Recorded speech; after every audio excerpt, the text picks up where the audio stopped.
Welcome friends to another r/NuclearRevenge video. If you want to help this video blow up like the story I'm about to read, make sure to hit those like and subscribe buttons down below. That said, our story of the day is by From Nowhere World. Insult me in front of my staff. Say goodbye to your family's political career. Background: I live in an economically developing nation, used to be heavily dependent on agriculture produce for economic activity. My grandfather was a farmer, and he wanted his children to get educated and get a government job. So my dad got his master's from the only university we had in our region, since most people study from the same university and get government jobs. So everyone in government offices knew one another in some way or the other. My dad was offered the position of officer in charge of our home state for the agriculture department and had around 40 people working under him. His task was to take care of agriculture and its related activities and acted as advisor to the local farming community via local newspapers.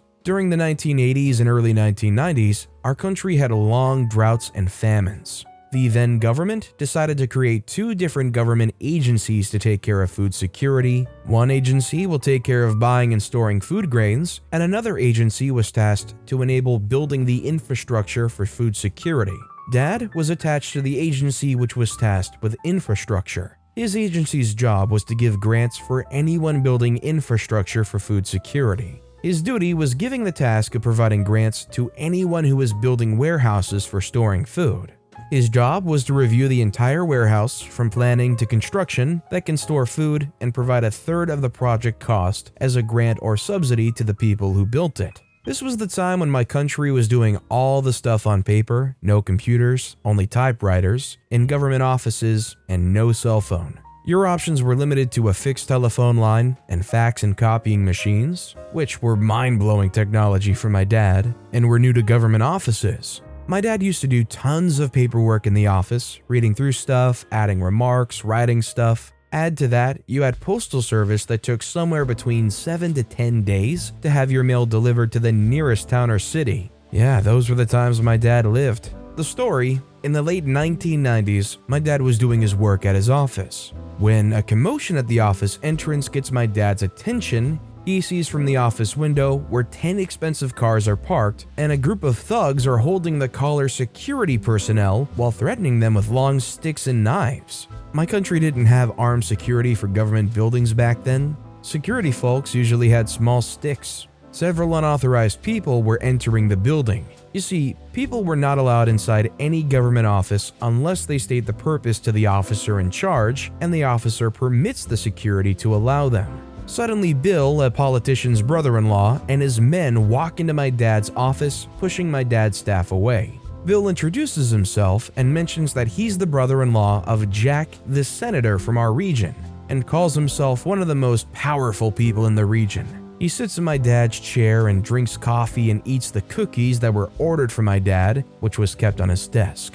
Bill informs his men to go easy on my dad's staff as they start to drink coffee and eat cookies that were meant for the employees. Bill tells my dad that he was there to discuss availing the grant the government provides for a project that he was planning. My dad at times is submissive to people in the position of power, as he's seen the consequences firsthand, as some of his friends lost jobs or lives standing against powerful people. So Dad asks for the details of the project Bill was planning and asks him to send over the project proposal and an official request for the grant to him for reviewing, and informed Bill that the grant can't be processed until the project is completed. Bill gets angry and says that any proposal for the project is enough to qualify for a grant and should be paid up front for the project construction. My dad tells him how grants work and the project should be completed in order to qualify for the grant. Bill is pissed by this point and yells at my dad and his office staff how government officials were educated morons running the country into a grave. Bill takes all the necessary forms and applications from my dad and leaves the office furiously. Since no incidents happen, my dad didn't bother much about the incident. A few weeks go by and my dad receives a huge set of documents via the postal service, and you might have guessed it, those documents were related to Bill's project. Going through those documents, my dad identifies that they came from Dave, a consultant who was doing work on behalf of Bill. and the documents further reveal that the warehouse proposed in the region was big enough to hold food grains to feed a population equivalent for 2 states for an entire year. The proposed project would cost them $1.5 billion, and once completed, it would cost the government $300 million in the grant. That was a huge amount for Dad to handle. Till that time, the largest project he ever reviewed for providing government grants was $50 grand. That's total project cost, not the grant. Building such infrastructure would mean that any other warehouse existing or to be built in the region would be rendered useless. He quickly called his boss, asking him what he was supposed to do.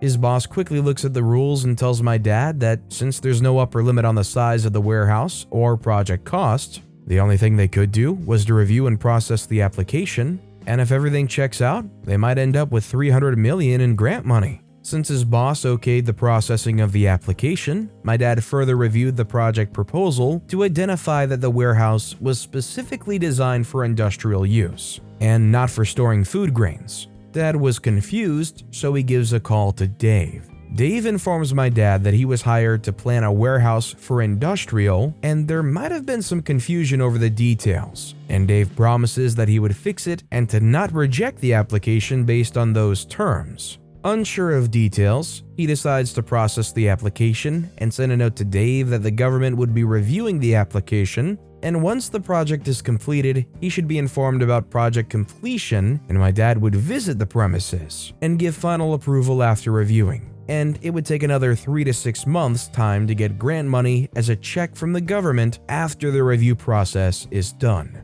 2 years go by. Dave comes to my dad's office in an expensive luxury SUV and dares the security personnel to stop him if they want to keep their job.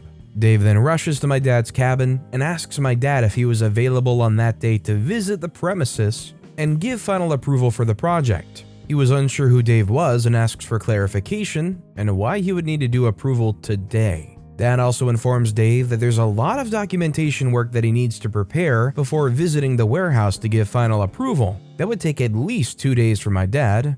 Dave tries to reason with my dad that he came from a far-off city and couldn't stay long to get this completed. My dad again tells Dave that 2 days is the minimum it would take him to get documentation ready. Dave, now angry, informs my dad that he represents Bill and Jack and the warehouse needs to be inspected today or he'll lose his job. Dad was not buying it and told him again, 2 days or forget it. Dave leaves the office, warning my dad that he'll face consequences. Dad calls his boss, informing him what had happened, and the boss tells my dad to take priority and inspect the warehouse at the earliest. 2 days later, my dad visits the warehouse, and to his surprise, he sees Dave on location. The first thing my dad noticed about the warehouse was it was not built for food grains or any agricultural produce for that matter. It was built for industrial purposes. Dave gives my dad a tour of the entire warehouse, explaining to him how state-of-the-art it was for the time. My dad takes note of every detail of the warehouse and informs Dave that the grant can't be approved due to the fact that the warehouse was not constructed with storing agricultural produce in mind, and no one with a sound mind would overlook that fact to approve the grant. Dave starts yelling and claiming my father was looking for a bribe by withholding their grant, and that my dad would only approve the grant once he gets paid off, that Bill and Jack are being targeted for making money off them. None of that was true about my dad. He was an honest man his entire life. My dad leaves the warehouse, unsure of what he could do to get out of this situation. The next thing my dad was super confused about was why Bill had built an industrial warehouse in the middle of nowhere, and the only major activity in the region was farming. So he decides to call up Rob and asks him a few questions about how Rob's government agency, construction and building permits, has provided. Rob takes a couple of days to identify some horrific realities. First, the plans of the warehouse showcase and request permit to be an industrial complex for storing manufacturing goods. Bill bribed his way through Rob's agency and got environmental clearance and other permits without conforming to standards. He was also able to identify a report for building completion that forwarded the agency's requests for consideration for storing food grains. Last but not least, he was able to find a construction tax bill submitted to the agency stating that the construction cost of the warehouse is around $300 million, along with plans of creating an industrial zone for the region that was proposed to the Senate by Jack. This was news to my dad and Rob.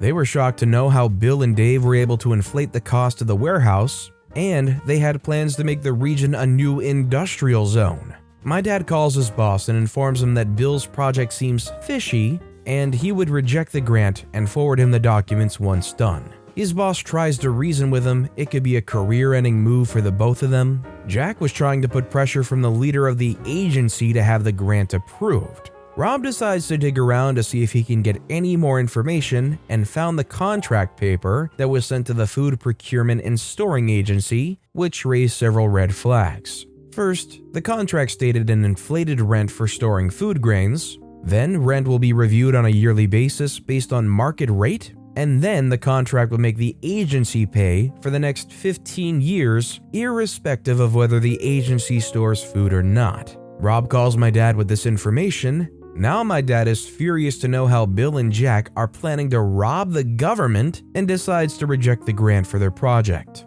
A few days later, Bill turns up at my dad's office along with Dave in the same bashing manner he previously did, but now even more furious, asking my dad why he's not approving the grant for his project and why it's taking so much time. Dad tries to calmly reason with him, stating it wasn't built as per norms, so he won't be able to approve. Bill turns red and is fuming with anger. He said that he could throw around as much money as my dad wanted to have his signature on the documents approving the grant. My dad refuses, says that it's a crime to bribe an officer, and Bill goes on to tell my dad that he lives in a mansion filled with escort girls and he can have as many as he likes. Dad refuses again. Bill now threatens my dad, saying he could lose his job and get replaced with somebody else in the same position who can do the job for him. Again, my dad firmly tells Bill that he can do whatever the heck he wants to do, but my dad would not approve the grant. This goes as a shouting match for around 3 hours in front of the entire office staff, but my dad didn't budge.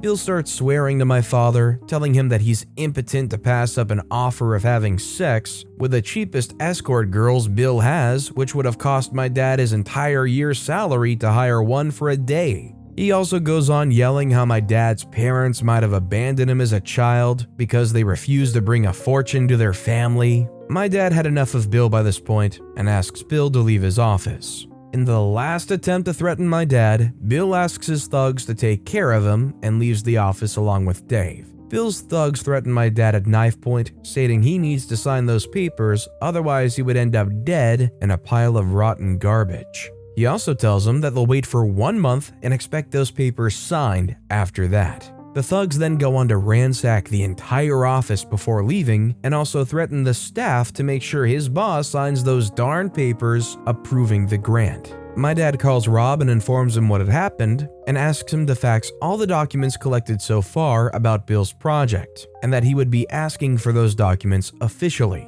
Rob asks my dad what his intention was of using those documents and what his plans were. My dad says, "I'm going to take them down. I had enough from them."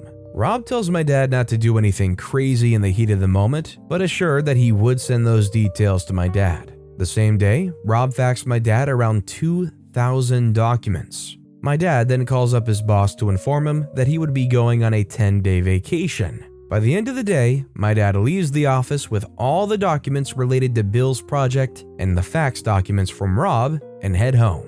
For the next 10 days, my dad sits at home going through every document, the evidence he gathered with the help of Rob, and drafts his grant rejection letter with a lot of details, as he didn't want to leave a chance that anyone who can replace him or higher up above him can reject his comments and approve the grant. After the vacation, he goes back to the office and the staff were surprised to see him. His staff were thinking that Bill's men abducted him, since he didn't inform anyone about his vacation plans. The same day, my dad asks his assistant to mail the documents to his boss as a confidential report. His assistant takes the documents and heads to the nearest postal office. At the same moment, Bill's men come to my dad's office to check with him if he had signed the documents or not, and he would be in serious trouble if it's not done. My dad lies to them that he has approved the grant and his assistant has just gone to mail those documents to his boss for processing and would take up to 3 months for the grant to arrive. My dad also tells them to inform Bill that everything's been taken care of and there's nothing to worry about anymore so that my dad won't be bothered by Bill or his men any further. A week later, my dad's boss furiously calls and asks my dad about the grant rejection letter he sent him and how crazy my dad was, which could end up having both of them killed. My dad assures his boss that he's taken care of everything, including Bill and Jack. And there's nothing to worry about. All he has to do is hold on to those documents for a month or so. A month later, a local newspaper breaks a story of how Jack was corrupt to the hilt, and Bill was a partner in his crimes. The same morning, Bill's arrested from his mansion half naked and totally drunk, along with a lot of escort girls. Bill was charged with corruption, bribery, sex racketeering, money laundering, and murder. Bill's men were also arrested for murder and sentenced for life along with Bill. Jack was arrested for corruption, bribery, intimidation, and abuse of power. Jack made bail but never won the election again, eventually retiring from politics.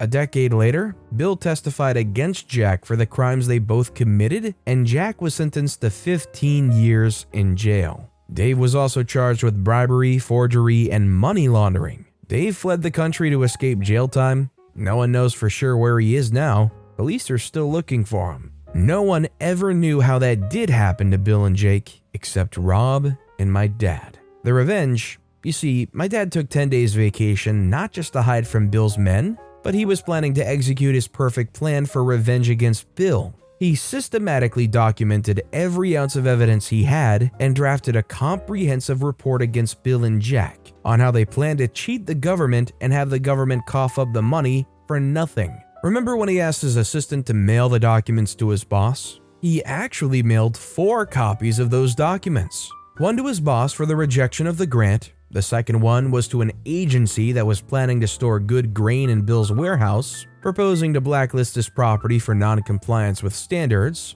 The third and fourth mails were sent as an anonymous tip to a federal agency equivalent of the FBI, let's call it the XBI, and to an investigative journalist from a local newspaper. The XBI was also informed that a copy was sent to the local newspaper. XBI and the investigative journalist did their own investigation and found that the money put into the warehouse project was Jack's entire stash of money that he got through bribes, commissions, and favors for doing things while in power. This money was laundered by Bill through a network of entities to fund the warehouse project and cooked the books to inflate the project cost to get his money back from the government as a grant in legal form. The journalist also uncovered some government officials were murdered by Bill and his men for not doing what Bill asked them to do and handed the evidence over to the XBI. It took them a month to investigate and identify all the pieces of the puzzle to nab Bill and Jack. Neither XBI nor the journalist were able to find out who sent those documents to them. My dad's boss took an early retirement, and Dad became the director of the agency. He worked for a few years more and eventually retired 15 years after this incident. Rob retired a year later and narrated this entire story to our family at his retirement party. I still see the abandoned warehouse whenever I travel to my hometown from the city where I work. In a country like this where things are just a lot more loose than you'd expect, and you're faced with that pressure of your life being threatened to approve this grant, would you still be able to do the right thing in that situation and reject that grant? Let me know what you guys think in the comments down below. That said, that's all the time we have for today. If you haven't yet, if you could like and subscribe, that would mean a lot to me. Whatever you do, whether it's liking, subscribing, turning notifications on, all of it helps grow this channel and I appreciate the heck out of it. So until next time, I'll see you all tomorrow with some more stories.